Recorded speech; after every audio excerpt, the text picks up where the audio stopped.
Depuis quelques mois, de nouvelles molécules sont apparues. Elles pourraient ralentir la maladie d'Alzheimer. C'est notre actualité du jour. Une actualité que nous traitons en partenariat avec Le Figaro et son supplément Mémoire. Ça représente beaucoup d'espoir pour les malades et pour leurs proches, sachant qu'aujourd'hui, on ne dispose d'aucun traitement pour guérir la maladie.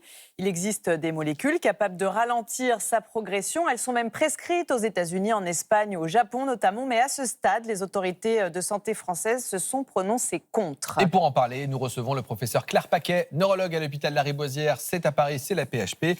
Bonjour. Et bienvenue à vous. Bonjour. Merci d'avoir accepté notre invitation. Alors, est-ce que vous regrettez cette position de la Haute Autorité de Santé qui a refusé justement le remboursement de ces médicaments ? Oui, on regrette tous collectivement ce refus. Donc, quand je dis tous, c'est toute la communauté des médecins qui s'occupent de patients qui souffrent de maladies d'Alzheimer. Et bien sûr, les associations de patients, les patients regrettent en consultation. Les consultations sont particulièrement difficiles actuellement pour les patients qui pourraient en bénéficier et qui ne peuvent pas en bénéficier en France. Alors, on va parler des traitements et on va vous expliquer ce qu'il se passe dans le cerveau d'un patient qui a atteint la maladie pour mieux comprendre le mécanisme de ces médicaments. Dans la maladie d'Alzheimer, vous avez une atteinte des neurones avec plusieurs mécanismes. Vous avez notamment une protéine qu'on appelle la protéine amyloïde qui va avoir une configuration un peu anormale. Cette protéine, elle va former par la suite des plaques. On dit des plaques amyloïdes qui aboutissent à la destruction des neurones. Et puis, il y a un autre phénomène, un autre mécanisme, c'est l'accumulation d'une autre protéine qui va également avoir une configuration un peu différente. On parle de protéine Tau qui aboutit, tout comme l'accumulation de plaques amyloïdes, à la destruction des neurones et qui participe donc à l'apparition des symptômes dans la maladie d'Alzheimer. Les nouveaux traitements dont on parle, ce sont notamment le lecanemab et le donanemab. C'est justement aux plaques amyloïdes qui s'attaquent ? Exactement. En fait, la cascade amyloïde, c'est le nom que l'on donne depuis 20-30 ans dans le milieu de l'Alzheimer mondial. C'est l'amyloïde qui entraîne la protéine Tau. Et l'hypothèse, c'est qu'en éliminant l'amyloïde, on freine, voire on arrête le processus. Depuis 20 ans de développement, on sait qu'on n'arrête pas le processus. Par contre, là, depuis 3 ans, avec ces nouvelles molécules, on sait qu'on peut quand même ralentir le processus. Et ça s'adresse à qui, ces molécules ? À quel profil de patient ? Alors, la maladie d'Alzheimer, c'est une maladie très longue. Il y a une phase silencieuse de 15-20 ans pendant lesquelles ces molécules s'accumulent, mais on n'a pas de symptômes. Et puis, après, on débute des symptômes très légers et puis la maladie évolue avec une perte d'autonomie. Ces molécules s'adressent pour l'instant à des patients très précoces. Donc, la fenêtre thérapeutique, c'est-à-dire la période pendant laquelle on peut recevoir ces traitements, est assez restreinte de, je dirais, quelques années. D'accord, donc il faut agir vite. Ils sont administrés comment, ces médicaments ? Par perfusion. Donc c'est comme dans beaucoup de traitements, il y a beaucoup d'immunothérapie en médecine, en rhumatologie, en médecine interne qui s'administrent par perfusion. C'est des perfusions qui durent à peu près une demi-heure. En fonction de la molécule, lecanemab, c'est 2 fois par mois les 18 premiers mois. Et donanemab, c'est 1 fois par mois pendant 6, 12 ou 18 mois. Et c'est des médicaments qui coûtent combien ?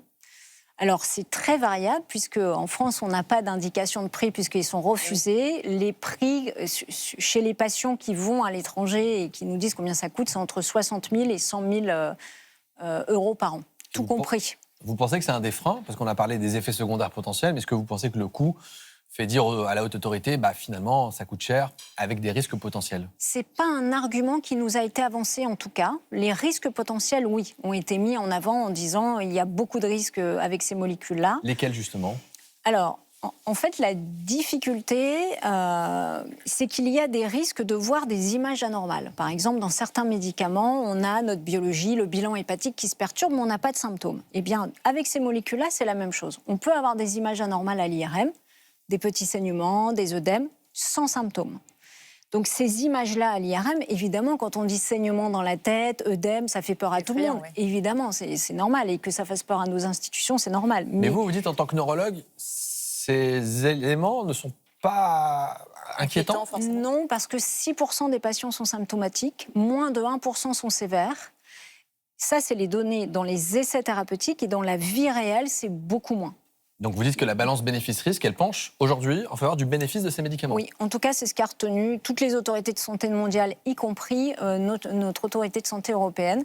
Ils disent que la balance bénéfice-risque est en faveur des bénéfices. Et Pardon, allez-y. Non, je vous en prie. Parce que le problème en France, il est où ? Alors pourquoi on dit non, nous ? Pourquoi on est les seuls Parce qu'en France, on discute le fait que ce ne soit pas cliniquement significatif, c'est-à-dire que ça ne ralentisse pas assez la maladie, sachant que la maladie, elle est là depuis 15 ans. Moi, je pense que ralentir plus, c'est peut-être un peu utopique et illusoire. Il faudrait aller plus tôt dans la maladie.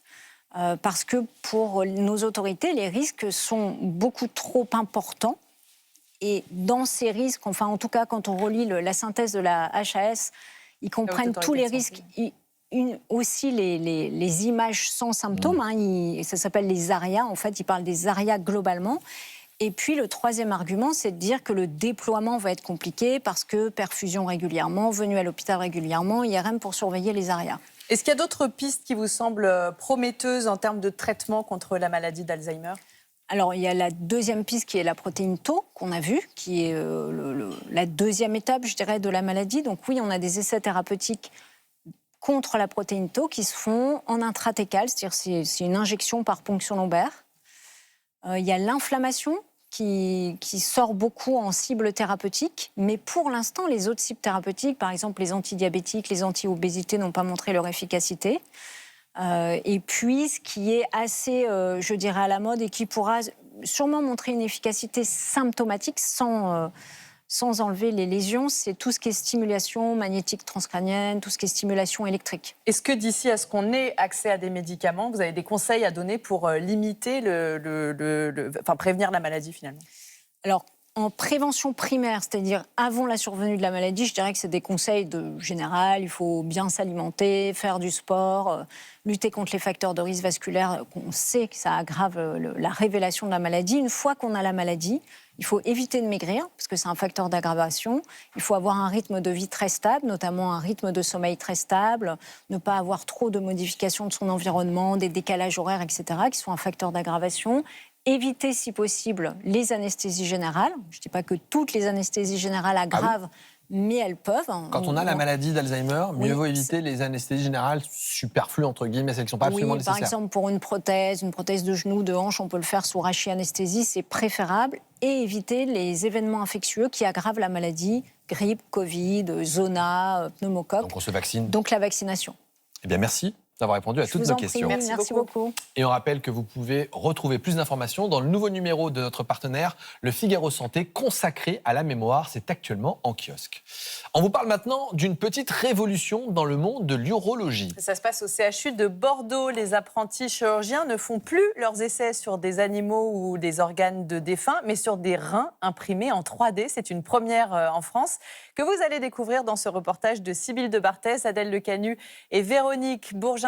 Attention, vous verrez des images de chirurgie. La tête est plongée dans un univers en 3 dimensions. Les mains sur les commandes guident les mouvements, comme dans un jeu vidéo.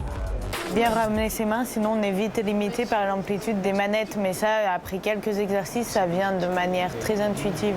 Sur ces machines dernier cri, les internes du CHU de Bordeaux s'initient à la chirurgie robotique avec le docteur Margue. On peut commencer l'exercice de suture. Il va y avoir des exercices très simples où on apprend juste à manipuler les manettes, puis les pédales, puis après des exercices combinés où on apprend à optimiser ses mouvements et d'avoir la bonne gestuelle une fois qu'après on fait de vraies procédures. Et parfait. C'est pas facile de coordonner ses yeux, ses mains et tout, mais finalement c'est hyper intuitif et du coup c'est génial. Ces robots permettent des gestes d'une grande précision pour les chirurgiens, notamment en urologie où les interventions sont souvent complexes et à risque, comme dans le cancer du rein. Un cas d'école difficile à appréhender pour Chloé en 2e année d'internat. Donc tu vas commencer par disséquer la tumeur. Donc là, il faut que tu coupes, ouais. Le rein résiste au scalpel. Ses tissus sont humides et élastiques comme un vrai. Ce modèle ultra-réaliste est en réalité fabriqué par une imprimante 3D. Donc vous avez la tumeur qui est ici. Donc la néphrectomie partielle, ça consiste à aller découper autour de la tumeur pour la retirer et ensuite réparer l'organe pour qu'il garde toute sa fonctionnalité. Les objectifs de ces modèles-là, c'est justement de pouvoir progresser graduellement avant d'être amené à opérer de véritables patients. Cette initiative unique en France permet aux jeunes médecins d'appréhender sans stress l'acte chirurgical. C'est vraiment la répétition en médecine qui fait qu'on arrive à finalement gérer les situations complexes parce qu'on a déjà fait ce geste, on sait comment procéder.